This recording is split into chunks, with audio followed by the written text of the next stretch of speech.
dhe na sjell nga Shkupi që sot është një farë një kryeqytet, mini kryeqytet i Evropës dhe i Ballkanit Perëndimor.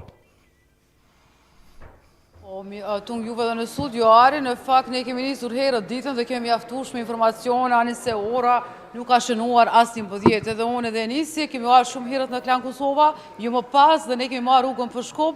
bashkë me ekipin tonë, kameramanin Labati, shoferin Jahirin, për të ardhur dhe për të ndjekur të gjitha zhvillimet në kohë reale. Bëhet fjalë për samitin Bashkimi Evropian Ballkani Perëndimor, siç e këtë dhe ju, ku e pranishme është komisionera e Bashkimit Evropian për zgjerim zonja Marta Kos, që do të takohet bashkë me liderët 6 shtetet pra të Ballkanit Perëndimor, ku kësaj radhe është Nikoqir, kryeqyteti i Maqedonisë së Veriut, anëse një ngjarje e tillë ishte parapar të zhvillohet në marsin e këtij viti, por për shkak të tragjedisë që i ndodhi këtij shteti pra Maqedonisë së Veriut, djegjes dhe zjarrit që shkaktua fatkeqësia në një klub natë në Koçan, viktimave që humbën jetën dhe shumë të tjerë që u trajtuan dhe vazhdojnë trajtimin e tyre, kjo agjendë pra u shtyje për tani, duke ditur që samiti ka qenë praktikisht 2 ditor, por që sot shënon ajo agjenda kryesore ku zhvillohen gjitha diskutimet dhe ka të bëjë me për shpejtimin e planit të zbatimit, edhe ne gabojmë, për shkak ka folur shumë shpejt, për zbatimin e planit të rritjes ekonomik. Pra për një fondi për 6 miliard euro që ka ofruar Evropa në kuadër të shtetit të Ballkanit Perëndimor, ku këto do të përfitojnë në zhvillimin e energjinë, në transport dhe reforma të tjera. Kjo për të nisur edhe rrugtimin ose për të vazhduar ose për të plotësuar para kushtet dhe kushtet drejt rrugës së integrimit evropiane, duke ditur, por megjithatë lajmi kryesor ta them që presidenti i Serbisë Aleksandar Vučić nuk është i pranishëm. Ne edhe mbrëmje kemi parë raportimet e qeverisë së Republikës Maqedonisë së Veriut dhe vetë kryeministri të këtij shteti Hristijan Misković,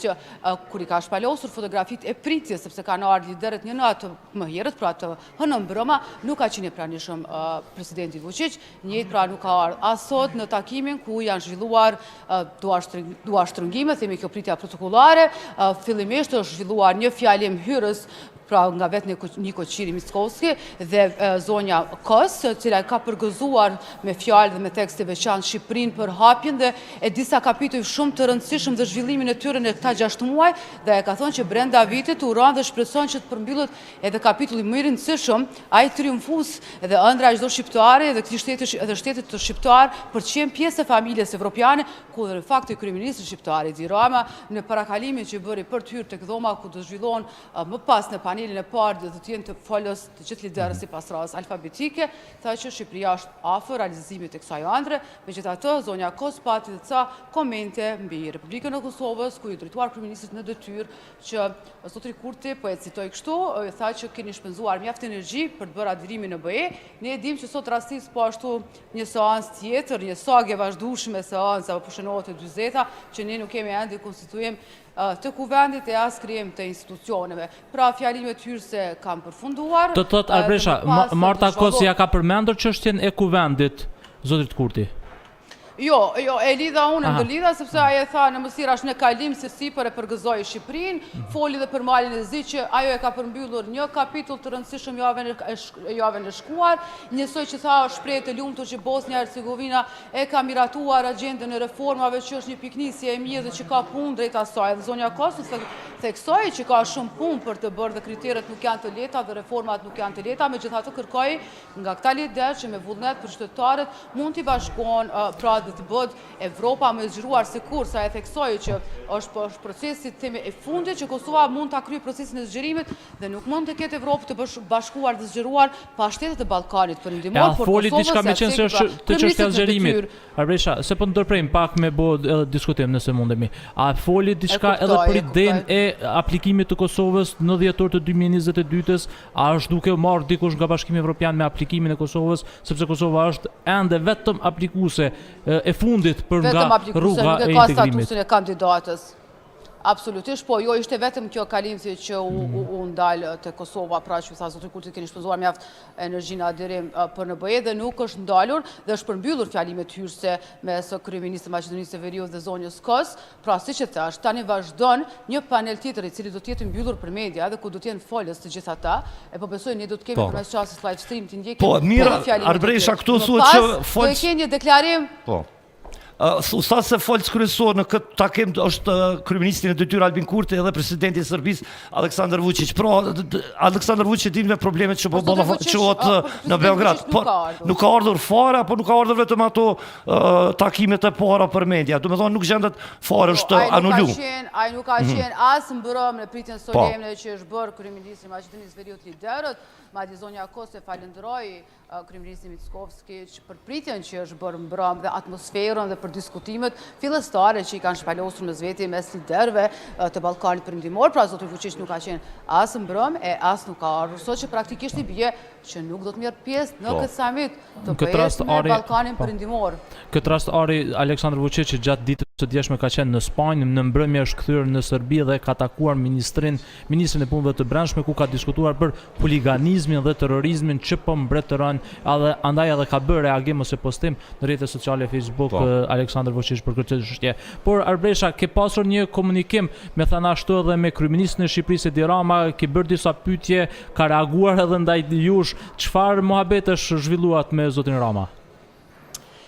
Po, Arbresha si Arbresh, naftër shumë... Edhe Edi Rama si Edi Rama. Edhe Edi Rama... Qëllon kombinimi mirë, po ma i kanë shumë se zakonisht mund të jetë edhe kryeministri Rama, për shkak të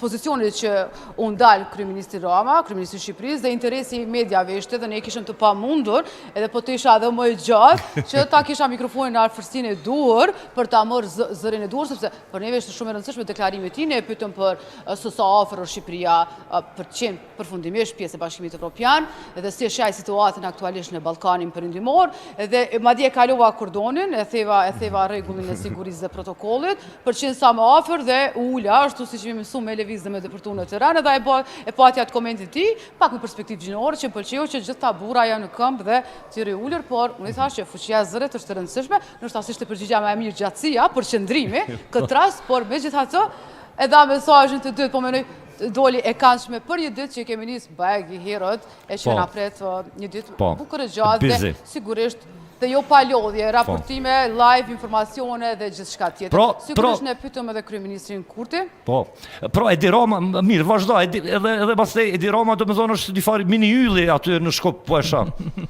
Ministar. Ylli i Mramis, apo i ditës. Nuk jam në cilësinë e analistës, për me dhonë këtë, ju gazetari me raportu, megjithatë ne dim që Shqipëria është duk shumë më mirë në aspektin geopolitik dhe në reforma, sepse është shtet mbi 100 vjet dhe po besoj që dhe Kosova kur ta arrijë atë kohë, i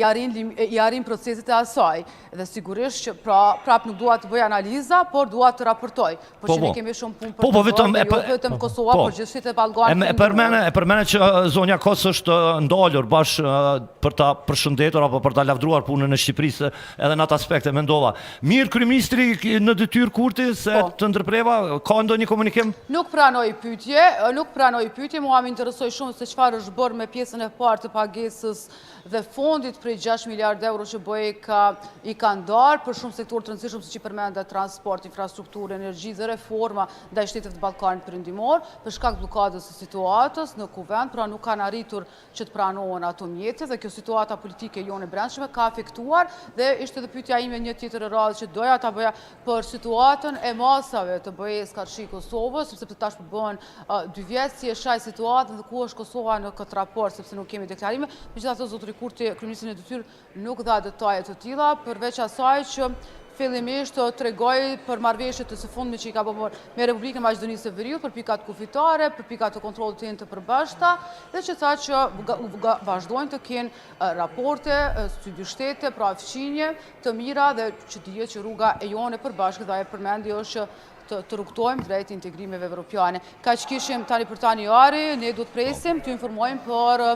ndodhit të ngjarje të tjera dhe fjalimet e komentet dhe vlerësimet që do ndodhin më pas. Po, faleminderit Arbresha, edhe faleminderit ekipit që është në Shkop që nga mëngjesi. Është 10:46, jemi duke mbuluar zhvillimet momentale që po ndodhin në Shkop. Është samiti i Ballkanit Perëndimor dhe komisionera e zgjerimit dhe Bashkimit Evropian në fjalimin hyrës ka qenë pra falenderuese për punën e Shqipërisë, sidomos siç që dëgjuat Arbreshën ka përmendur edhe angazhimit e Kosovës në rrugën drejt Evropës, por ajo çka po besoj është edhe po shoh edhe nga titujt e gazetave apo portaleve që është ai mesazhi që kjo rruga apo kjo oferta për më bë pjesë e Unionit Evropian nuk është e përjetshme, domethënë duhet mungut sepse si sot një fjalë popullore njerë vjen era ka dera. Ne jemi më së largu në rrugtimin e integrimit evropian, bile nëse mundem me i përmend pak a shumë se ku gjenden vendet e Ballkanit Perëndimor ka shi rrugtimit evropian, bie që Shqipëria është në negociata e sipër për antarësim, ku i ka hapur disa kapituj. Bosnia Hercegovina është vetëm vend kandidat kur ka aplikuar në vitin 2016 dhe ka fituar këtë idenë e vendit kandidat. Kosova ka aplikuar me